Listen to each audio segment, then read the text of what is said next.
The land of Zamora shook with drums and trumpet sounds. From the red earth villages to the tall city walls, one truth echoed everywhere. The throne of Zamora was restless. Obadarian, ruler of the land, sat on a golden throne inside the great palace. His crown was heavy not because of gold, but because of pride. When his queen disgraced the palace during a royal feast, his anger burned like dry harmattan fire.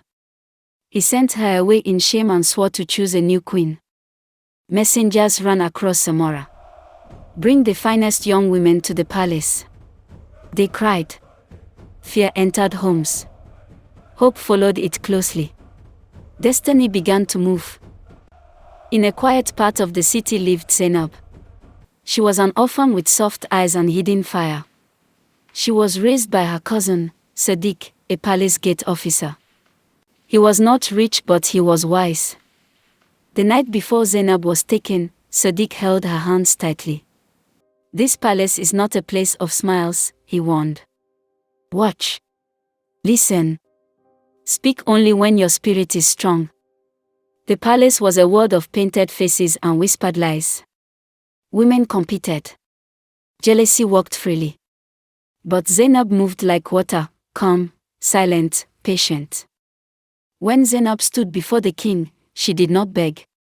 She did not boast. She bowed with grace and spoke with truth.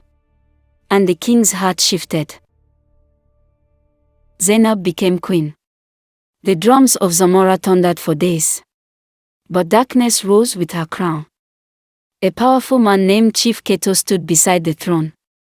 His voice was sweet, but his heart was poisoned.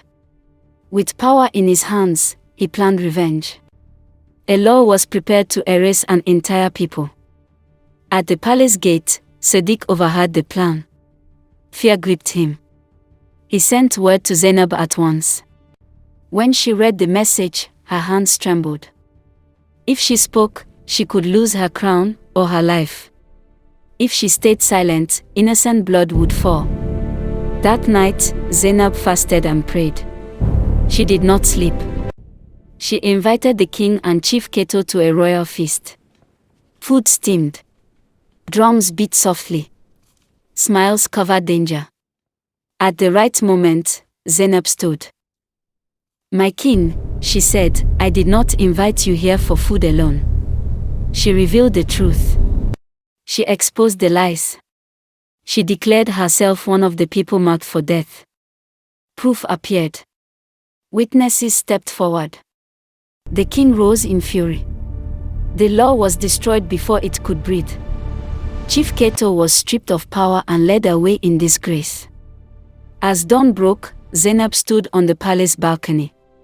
She was no longer just a queen by crown but a queen by courage. And the land of Zamora remembered the day a quiet woman shook a mighty throne without lifting a sword.